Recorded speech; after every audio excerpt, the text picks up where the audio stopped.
Hello and welcome to Cool Schools. I'm Bob Driscoll. This is the show where we talk about anything happening in schools across Central New York.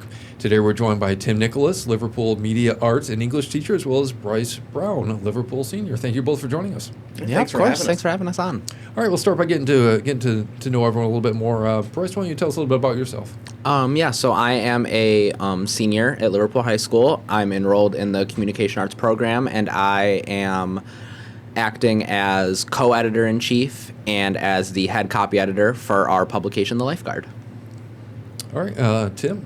Yeah, my name is Tim, and obviously you said that. And I teach the Communication Arts pathway, which is comprised of a multimedia journalism course, a media production course, and the capstone course, which is for seniors. All right, today we're going to be talking about a couple things. Like you guys recently took home 4 gold awards from the Empire State Student Press Association at SU at Newhouse, as well as this program itself. Obviously, is kind of near and dear to my heart. Like I'm fascinated by it. So we'll talk about a couple of these things. First of all, Tim, why don't you tell us about these awards that you guys earned? Yeah, well, so first, we're just one of several schools that won gold awards. There's a lot of really good schools represented there between, Beeville, Rondequit takes away a lot of good stuff, ESM, FM, I could shout out all of them, but they're all amazing programs.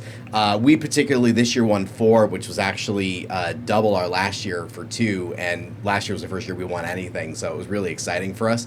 The ones that we got this year were including 2 packages that actually Bryce worked on himself last year. And just overall, that whole day, that whole ESPA conference at Newhouse is such a fun time. You get to hear from legends like Les Rose and all of his incredible stories, and just kids get to attend all these different workshops throughout the day. And then, of course, the award show at the end, recognizing student journalists for all the work that they've done. We won you got the Polar Plunge news package, and then he also edited the ENL graduation package we did last year. We also won one of our students, Josh Brawley, is an incredible artist. He did a really awesome illustration. He won Best Illustration for one of our magazines last year. We did an election issue, and he did on one side of the page Trump and one side of the page Harris, and they were kind of like pulling the United States and it kind of like the flag in the States. It was really a cool illustration. And then we also won Most Improved, which comprises 3 years worth of looking at the stuff that we've been doing till now. And for me, that one actually really meant a lot, because when I started this program 4 years ago, we were just kind of a very basic beginning magazine, kind of building on what had been done in prior years by previous teachers, but it was my first experience with it. So to get Most Improved over the 3-4 years we've done this, to me, really was meaningful. And Bryce, he mentioned you won some of these awards. You got Best News Story, right? Yeah, so that was really exciting for me. Even just knowing that it was nominated in the first place was like thrilling, honestly. I wasn't expecting it, but then having won the gold, I was really excited to find out about that, and it was a fun day. It was a lot of excitement, and I think that was just a good way to end it off. And this was for your Polar Plunge package? Yeah, so the Polar Plunge is awesome. Kind of a thing that gets done by what's the word? LHS, the I Am Norm Unified Action Team, like all of our Special Olympics and unified sports. So it supports unified sports, which is sports for people that maybe, aren't able to compete in a traditional sports league. And so it was a fundraiser for that, and I went and covered it. And the day of the event, I made the decision that I was going to go in the water with them. It's like the middle of January, and they go into... It was Oneida Lake? It was Oneida Lake. Yeah, and they go into Oneida Lake in like the middle of winter, and it's cold, and it's a fundraiser, and it's a really exciting event. It was a really good day just being there, but going in was really exciting. It was cold, but it was exciting. I'd like sign a waiver and whatnot, but I think it was a very last minute decision too. Mm-hmm. But I shot, interviewed, wrote, edited it myself, so that was really exciting. You're a braver man than I. I would never go in the water that cold. I remember getting out of my car and holding all the cameras and stuff, and finding Bryce in the parking lot, and we were just talking about how to cover it, what to do, and he just says, I think I want to go in with him. I was like, there you go. That's going to take it to the next level. His stand-up at the end was just him standing in the water. Oh, and we had to shoot. He filmed the whole thing. We had to shoot it like 3 times. It was cold, that stand-up. Yep. Yeah. It's not uncommon to shoot the stand-up a few times, right? Yeah. Get it perfect. Yep. We've all been there. Do you come up with the story ideas yourself when you do these? Like, how'd you come up with that idea?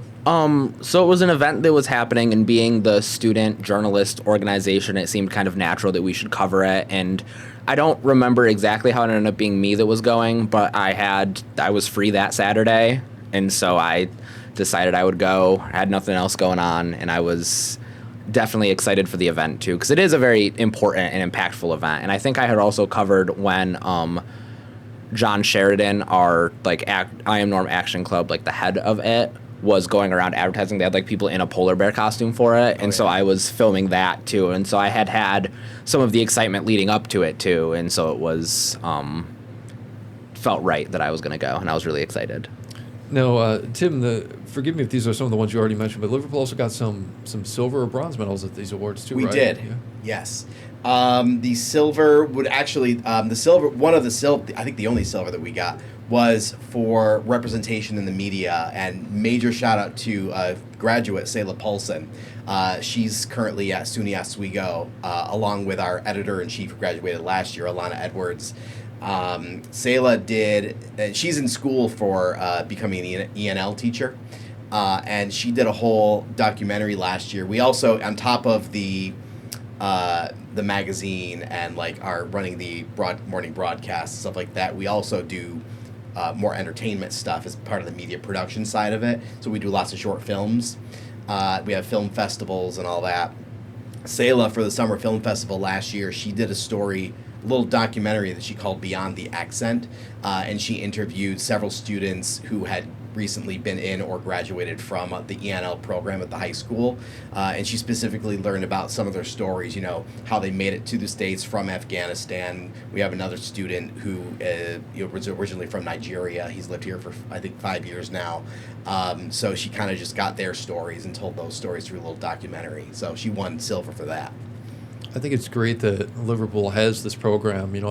I went to high school, did a sports lit class, because that was what they offered. But it's amazing how, I'm going to date myself, but that was, 25 years ago. So Right. it's amazing how it's evolved, and you can learn these skills and get these skills. Bryce, how did it feel getting an award like this while you're still in school? I mean, like I said, it's exciting.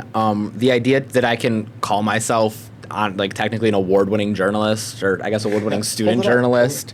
Yeah. Yeah, hold it up for us. Yeah, that I can say that I'm an award-winning student journalist in high school.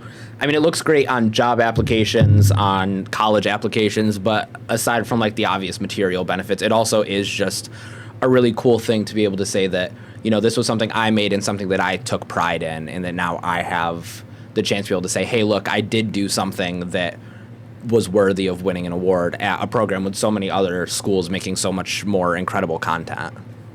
Tim, we were talking a little bit earlier before the show about how this communications program came about at Liverpool. Can you tell us kind of how it started and who it's designed for, who can apply? Mm-hmm. So first off, anyone can apply, can start to take it. We're not at an applications point. Maybe we will someday if we grow beyond our means. But right now, anybody can take it. It's kind of designed to be a 3-year program. 10th grade, 11th grade, 12th grade, but we're trying to expand with some other courses too. So it's a very intensive program. The way it came to be was as my English teacher self. I was a 2009 hired as an English teacher at Liverpool. A couple years later, I picked up a cinematography elective, which was just watching movies. A couple years later, I ended up creating a Cinema 2 where we made movies, and I'd love to give a shout out to Tony Davis, who was the first person to ever invest in our program with buying us these $100 Sony Handycams and giving us repurposing some old iMacs with iMovie. And we started making these just, if you watch them now, they're nothing compared to what we have now, but I can't forsake my roots with this.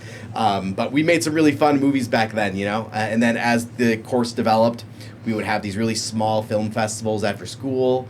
Doug Lawrence, who's now the superintendent at Fulton, he was very supportive of my program as well. And then when COVID hit, it changed a few things. The person who originally taught the journalism class at Liverpool High School, he ended up deciding not to teach it anymore, so I picked that up. And then I was like, I have journalism and I have this cinema class. What if we made it into some larger, more intensive program? And I mentioned it to Doug.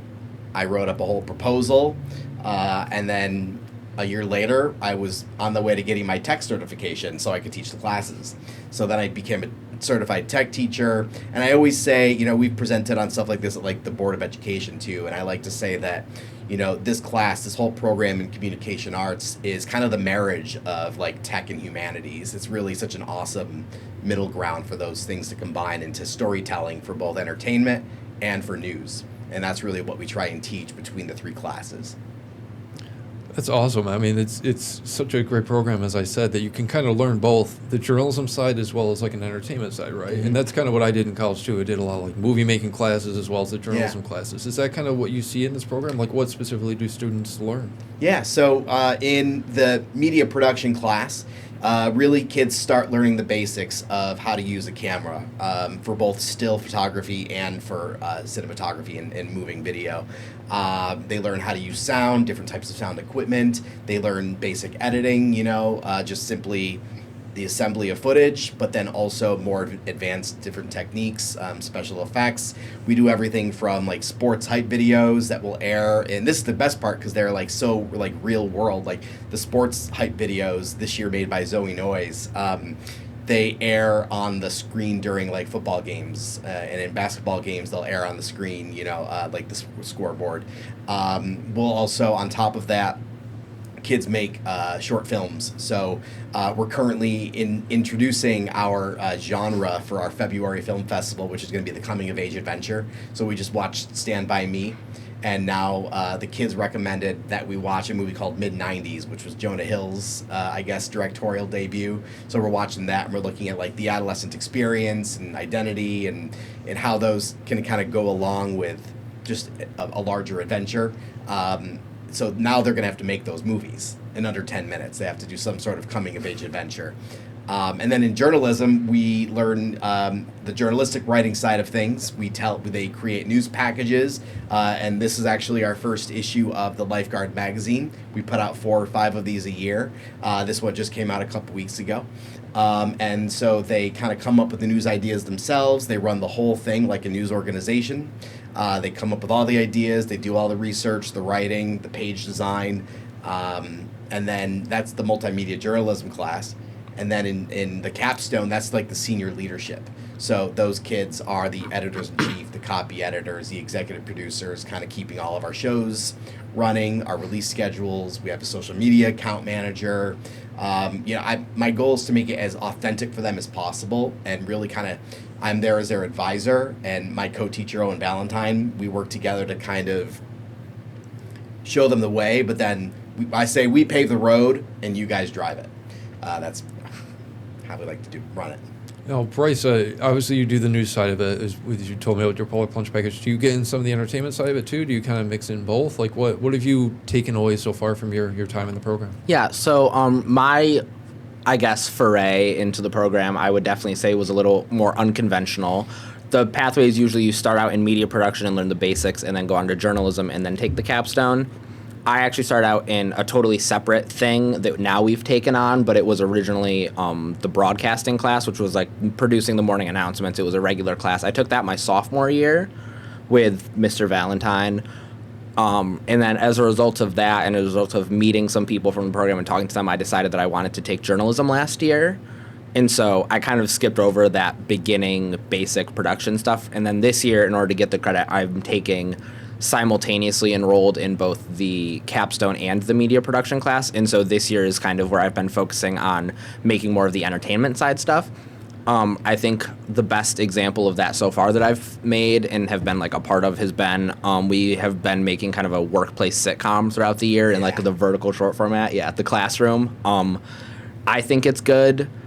We've been doing workplace sitcom kind of thing. We did basically took half a class period to just do improv to help us write with it at one point because we were struggling to be funny. We This did is kind of like The Office. Yeah, we did the 6-7 that was kind of before the South Park did. Yeah. We did. We were on that before South Park. But yeah, so I think that's kind of been my biggest takeaway in terms of the more entertainment side has been so far making that, and now I'm working on making a 1-minute long horror short for, Halloween, October season. I'm going to have that finished tomorrow. Don't worry. So, yeah. And then, of course, film festival coming up in February of 2026. I'll be making coming-of-age adventure film. Not quite sure what I'm going to do for that, but I'm looking forward to it for sure. Those can be fun. I remember one time when I lived down in Georgia, we took part in the 48-hour film project, kind of similar to that, where on like a Saturday morning, they told you this is your topic, this is a line you have to have in the show. You got 48 hours to shoot, edit, write, and do everything. It was challenging but fun. So anything like that could be interesting. And trust me, years from now, you'll be watching those tapes and laughing. My roommate and I from college still watch our movies. I'm a little embarrassed by me. I watch myself in them, but. What is the most fun thing you would say that you've done so far? Is it the sitcom? Is it anything like that? This is a really nerdy answer. I enjoy a lot of the technical aspects of it. And so for me, the most fun was honestly not to throw shade at the program itself, but when I took the broadcasting class, I was the one operating the switcher in the back, and that was really exciting for me. I liked the pressure because we were doing it live at the time, and so I liked that pressure, and I really enjoyed had a good time just doing that and being a part of that. Beyond that, in the actual classes that are associated with the program, I really enjoy the writing aspects of it. So writing the articles and doing the interviews for the magazine is really fun for me. I love when I get to interview someone who is of some kind of importance, and there's times where sometimes I try and press them a little harder, or sometimes where it's like, okay, like you're giving me really good answers, and so I enjoy that process of talking to people and taking what they say and kind of distributing that knowledge to people who may not have it at the time. Like I did the one on how our school addresses child poverty. I talked to our director of student services, and I talked to the head of Liverpool High School's food pantry, Miss Lasher, love her.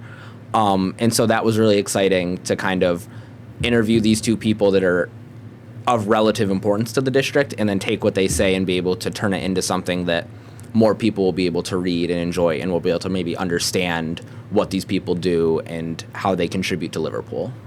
Now, you obviously got plenty of time to figure it out, but do you know what you're working for? Do you know what you want to do when you get out of college? Ooh, yeah. Applications this week. Early action deadlines, man, they're early. A lot of the schools I'm applying to are in the journalism sphere. A lot of communications programs, a lot of journalism programs that I'm applying to. Ithaca College is up there for one of them. They have a really nice program out there. If not journalism, then I'd really like to go into, I think, some kind of political science field. And the dream would be political journalist, but I know that that's not that's a really competitive field to get into. But that's I think that would be the dream.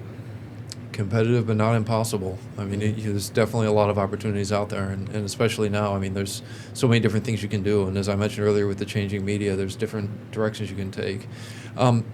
Tim, speaking of these career pathways, this program helps people go a bunch of different directions, right? How do you see this program helping them in college or beyond? Yeah, I see a lot of kids. We've actually I mentioned Alana and Selah earlier. I think. I don't know if I'll have the title right, but I believe Alana just got chosen to be the first ever freshman production manager for WTOP up at SUNY Oswego. Maybe not the first ever, but as a freshman, I think that's pretty awesome. So I think it prepares them for these real world scenarios, either working in the journalism field or in the entertainment field. We've had some good connections with American High as well. So I think the kids are getting the same type of experience that some of American High's SU interns are getting. So they're getting some really good stuff to be able to work with in the field. But even beyond that, the kids are learning how to work as a team. They're learning how to work, navigate, conflict, and doing large projects, multiple projects at a time, which those are skills that you can take anywhere into any field. So the soft skills are huge. Yeah. Yeah. And so I think our kids are coming out of here, not just in our program, but we have several other CTE pathways at the high school as well. And I think all these programs are doing a really good job of not just preparing kids for the field that they're going to go into, but any field that they decide to go into where they just have to be a human being. Plus, media exists everywhere. Yeah. So really it does kind of become more multifaceted, I think, because of that. Because no matter where you end up, there's going to be someone that needs someone to shoot a video. Mm-hmm. Yeah, I mean, whether it's news or entertainment, I mean, you can't log on to social media without the reels on Facebook or anything like that. So it's so many opportunities you can take this career and move forward with after you decide which which direction you want to go in. It'd be a bonus if some of them became, like a famous executive and then could help me in my retirement. Pretty good bragging rights, too, for you to get new people to enroll. If that's you, I maybe come calling, too. If you spend a lot of money, suddenly we're going to be best friends, man. People can get in front of or behind the camera, too, right? You offer both sides of that in this Yes, absolutely. If you look at the dichotomy of myself and then Mr. Valentine, my colleague, he's more of an on-camera guy. I like to be behind the camera. And when we tell our kids, too, there's, you'll have a class full of 20, 25 kids, and it'll be like, how many you want to get on camera? Maybe six or seven raise their hand. And then the rest of them, it's like, well, what do you want to do? Well, you want to do graphics? Yes. You want to do the video editing? Yes. You want to do, Bryce loves the board. Bryce is not so much, you're great on camera, but you prefer the board. I prefer to be behind the camera, yeah. I think, though, I have been trying to get on camera more, come out of my shell a little there, yeah. Yeah. And so we of course want to push the boundaries with them, and maybe they discover that they're really good on it, but really, there's a job for everybody, behind the scenes and on camera. Bryce, when did you realize you had a passion for this kind of learning, this kind of career path? So it's a really funny story. My freshman year, so there's a class called DDP, Design and Drawing for Production, which is like a engineering-ish class that covers the art or music credit that you need to graduate. And so I took that because I didn't want to take art or music at the time. And so after that, the teacher, Miss Sarah Cerrone, she's great also. I feel like I'm talking about a lot of great teachers today. She also at that year, my freshman year, taught broadcasting. So I took broadcasting really honestly to be in her class another year. But then when I got there and it was a different teacher, it was Mr. Valentine, I decided, hey, I'll stick it out. I'm not going to drop the class. And I really fell in love with what I was doing on the board and with some of the directing and the pressure. I fell in love with it. And so I decided that with that newfound love, I would try and expand on that by taking journalism. And I was only planning on taking it as an elective in my junior year, and then now I'm doubled up to get the pathway credit. And so it kind of started, honestly, as just wanting to stay with a teacher I knew, and then it kind of progressed into me discovering this thing that I really enjoy doing. Tim, we've been talking about it throughout the whole show here. Communications is changing so rapidly. How is your program evolving over the years since you started? I know it's only been a few, but how do you keep up with technology and learning and changing environments like that? Yeah, I think, a lot of it's really been about, in the media production class, to tell kids you're going to become your own Orson Welles, right? You got to be able to write, you got to be able to act, you got to be able to film and edit and communicate to everybody what you want to see on the screen. Same thing with journalism, I tell the kids you got to be a one-person show. You got to be able to just go out with a camera, film your show, make sure you have a tripod so you can do your stand-up, come on in and do the edit and have it out, quickly. So really it's just all about teaching them the skills to kind of be able to do everything. I still like to see them be able to lean into something that they enjoy, but knowing that they're coming out with kind of all the boxes checked, that you could do it if you had to. I think that's been one of the biggest things. And of course, there's the whole AI thing. You talk to people about the way AI is coming in, and just kind of learning how to navigate that, which is its own animal. In our business too, you used to, if you saw it on video, you're like, oh yeah, that's true. Now, not so much. I mean, President Trump got asked about a video at a White House briefing, and he's like, no, that's AI. The windows don't even open because it was someone throwing garbage out a window or something. He's like, that's not even possible. Right. So you have to now. There's an extra layer of fact checking because of AI. Yeah, and it was like 10 years ago, everyone was like, oh, that picture's photoshopped, and now it's like, oh, that picture's AI. I just think that's also really interesting how, as the tools evolve and become harder and harder to tell, people are shifting where they blame things that they don't believe are true. Yeah. I just think that's interesting. Yeah. And a lot of it, talking about media literacy and just simply, teaching a lot about the ethics side of things, making sure that they understand the ethics of being a reporter and being a creator and artistic integrity. One final question for both of you. What would your advice be to anyone looking to get into this career pathway, whether they're not sure if this is right for them or whether they're nervous? What advice do you have? Yeah, I'll go first. Get into it early. I found that I love this because I was able to do it in high school, and having that ability to immediately start building up a portfolio. And I think this goes for anything you enjoy doing, to do it as much as you can, as early as you can, but having that opportunity to start out in high school, build up a portfolio, and then I can bring that portfolio with me as I apply to colleges, or I can even use it direct to a workforce thing. I think that just getting into the thing that you love, especially if it's communications and arts and communication arts, but anything else too, just get into it early and do as much of it as you can. Yeah, and I mean, to support that, I mean, we're all storytellers. Storytelling is one of the most basic parts of humanity. And I think if you've got stories that you love, find out how to make that story happen. If you've consumed it, odds are you can figure out a way to make it yourself. So I always tell kids, even if you're young and just starting, you've already got a lot of the tools you need with your phone. So you can literally just figure out a story you want to tell, start telling it with your phone. You don't have to go out. There's no gatekeeping with thousands of dollars worth of equipment needed to tell a good story. So just start, like you said, start early, and just the more you consume, just try and figure out how to make that yourself. All right, Bryce Brown, Tim Nicholas, Liverpool Media Arts Communications Program. Thank you so much for joining us, and congratulations on your awards. Thank you you. very much. Yeah, thanks for having us. And remember, if you have something going on at your school you want us to talk about, you can email me anytime, coolschools@localsyr.com.